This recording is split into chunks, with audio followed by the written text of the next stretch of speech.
Welcome on into the Auburn Express, powered by the War Report. I'm your host, Mike G, and thank you so much for turning us up and turning us on a Tuesday. It's day 2 of SEC Media Days. Hugh has already been by to see us, as has been Connor Liu, to speak with Ike Jones about that offensive line. But joining me today is a very, very special guest, one of my favorite people, Thrift Barringer. He's here with Sports Visions Radio, also the owner and co-host at Georgia Alabama Sports Live. Thrift, you've heard from Hugh today. We've heard from him yesterday and today. They did an ambush event here locally in town where we got to hear some comments about recruiting and NIL. You know, what do you think about the messaging so far from Hugh Freeze on day 2 of Media Day? Very confident in Jackson Arnold. Obviously, that was going to be a big question coming in. I asked him about the offensive line, Mike. Connor Liu, I'm telling you, this guy's going to be a Remington Award winner, I think, and he really thinks this offensive line may be the best in the last 8 to 10 years. That makes me think Auburn has what it takes this year. So, offensive line, Jackson Arnold, and he likes the fact he's opened up against Baylor in years past. You want to play an FCS school? Do you want to play a group of 5 to try to ease your way into the season? He says he's good with taking on a Baylor, see what he's got early on. So those are some of the questions I thought were answered in that short, brief time we were able to talk with him. Let's turn to Baylor, because that's the question I had. How ready is Auburn going to be for game 1? And is this going to look like a well-run Hugh Freeze machine game 1? Or is it going to be more trial and error? Is it going to be more, we're shrinking it to what we feel they do? I don't think he can afford any of that here in year 3. He knows the pressure is on him right now, Mike. I asked him about the offensive line because I wanted him to hype him up. Like, receiving corps is great. It's getting a lot of hype. How great's offensive line? But the second question was going to be, who's calling the plays? How is this offense going to look? Are we going to get away from last year and look with the play calling that I thought really stranglehold the season and hurt Auburn in the long run? So you're right. Are they going to be looking like a Hugh Freeze offense? The reason why we even hired him at Auburn in the first place, that's the question to be answered against Baylor. He made a joke about, well, he didn't make a joke. He made a reference to them being able to win 10 games everywhere they've been. I made a joke about him guaranteeing 10 wins. He's not guaranteeing 10 wins, but I think that bar for what is a successful season has to be 8+, because under 8, you've got a lot of tough questions to answer about who you lost to in those 5 losses. And Mike, what did I say? It was a few weeks ago when I'm doing my weekly appearance.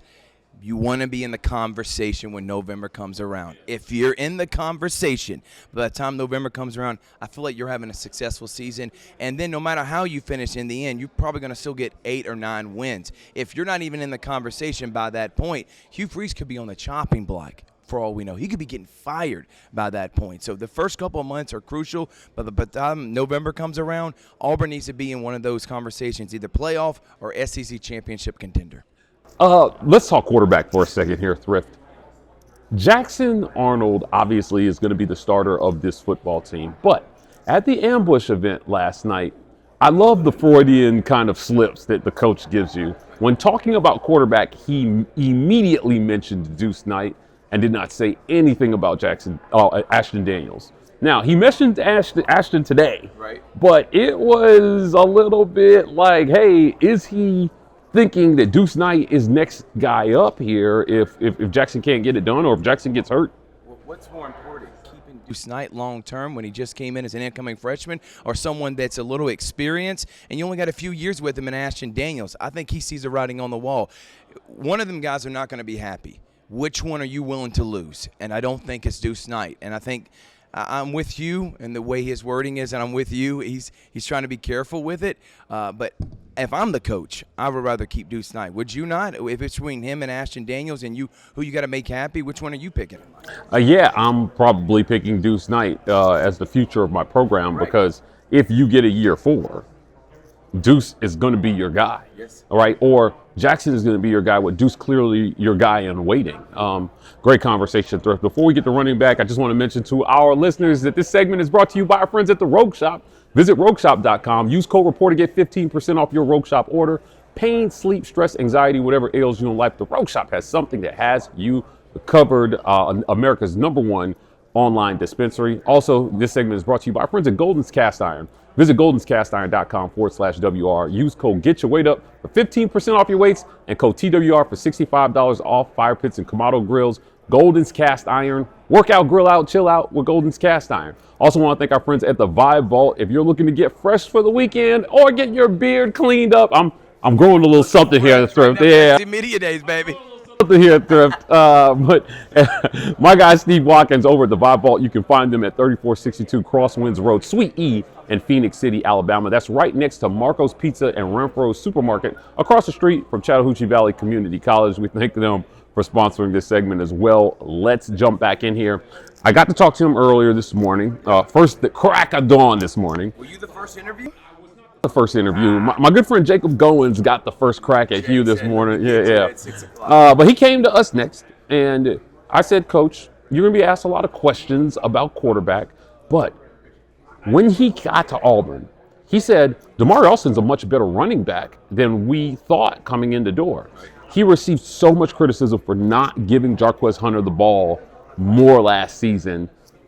Thrift, he's got to run Damari, and if he's capable, if he's averaging more than 5 yards a carry, I got to think he's going to be a workhorse back. And any failure to get him the ball is definitely going to have Hugh Freeze on the hot seat. We've talked about this before. The advanced stats say Auburn was a really good running team last year when they ran the daggum ball, Mike. So run the football. Stop using coaching malpractice to not put your best players in a position to succeed. Why Jarquez Hunter did not get the ball more, I'll never understand it. I don't think Hugh Freeze understands why he did what he did. So let's give Damari Alston the football and allow Jackson Arnold to be successful with this playmaking. Do not put it all on his shoulders like you did Peyton Thorne. And you saw what happened last year. You did that, Peyton ended up struggling. Don't do that to Jackson this year. Ease him in and allow Damari Alston to become one of the best SC running backs that I think and you think he's capable of. Look, 6.4 yards per carry is only a few backs in the country that can equal that yards per carry. I think Omarion Hampton at North Carolina, R.J. Harvey, 6.8 yards per carry, and Ashton Genty, obviously a ridiculous 7 yards per carry. He was really, really good. Thrift, before we get out of here, I got to get it's media day, so this is the official start to the football season for me, which means I need a hot take from Thrift Behringer. You're never short on hot takes. Give me a prediction for Auburn's schedule. This is the easiest schedule. Let me reset. This is the most manageable schedule we've seen Auburn have in 20 years. The elimination of divisions has opened Auburn up to have the type of schedule that Georgia has had in the SEC East. Kentucky and Vanderbilt in the same stretch. Give me a break. After Georgia, you get Missouri, you get Arkansas, you get Kentucky, you get Vanderbilt, and you get Mercer. I have not heard of a more winnable stretch of Auburn football than the 5 games I just named right there. Give me a number, man. Auburn wins how many games and why? Last year I said 9 wins and Peyton Thorne was going to break the all-time Auburn SEC passing record in its season. So I come with the hot takes, Mike. You know I do.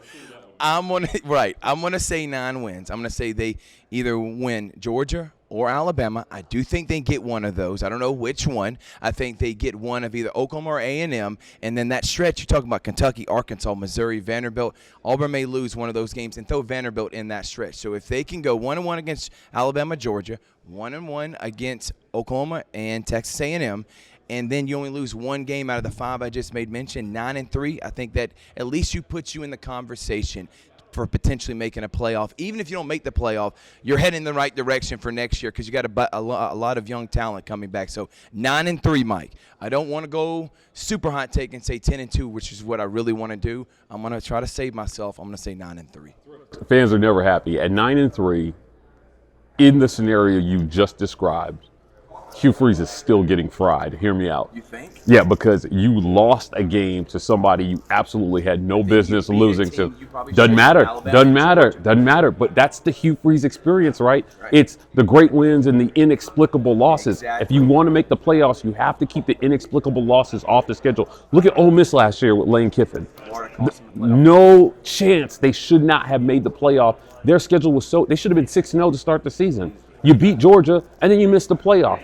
If you're Hugh Freeze, you have to shake that mantra off of you about I win the big ones and then lose the inexplicable easy ones. Remember they called it Clemsoning, and now that's Auburning? Is that what the new Clemsoning is right now, man? Losing game you're not supposed to? They've got championships to show for their Clemsoning at times, though. So, Good point. yeah, Auburn needs a couple more in the bucket here in recent memory for us to remember. Thrift Behringer, Sports Visions Radio. As always, man, before we get out here, tell people where they. Yeah, you can follow us on Georgia Alabama Sports Live, and of course, Sports Visions. We're going to have Mike G on. We're going to be talking everything that's happened at SEC Media Days. Sports Visions 92.1 FM, 6 a.m. to 9 a.m., and of course, Facebook and YouTube. Mike, it's a pleasure to do this in person, man. Let's go have some fun. We still got a couple more days here at SEC Media Days. Yes, we do. Guys, that's it for another great edition of the Auburn Express, powered by the War Report, live from day 2 of SEC Media Days. You know the deal. If you want more content like this, please hit like and subscribe. We are the War Report on every social media platform, TW Report on TikTok. Do us a favor, if you're in the comments after the video, you want to show us some love, smash that super thanks button. Help keep the content that we're doing here going. We're on the road for you guys all football season and all basketball season, and as well as baseball season. Man, we're covering it all. You can't just say football anymore, Mike. And gymnastics, and man, they got me out here covering volleyball, Thrift. I'm doing it all here. But you can catch all that action right here on YouTube or wherever you listen to your podcast. We're signing off, and as always, Warriors.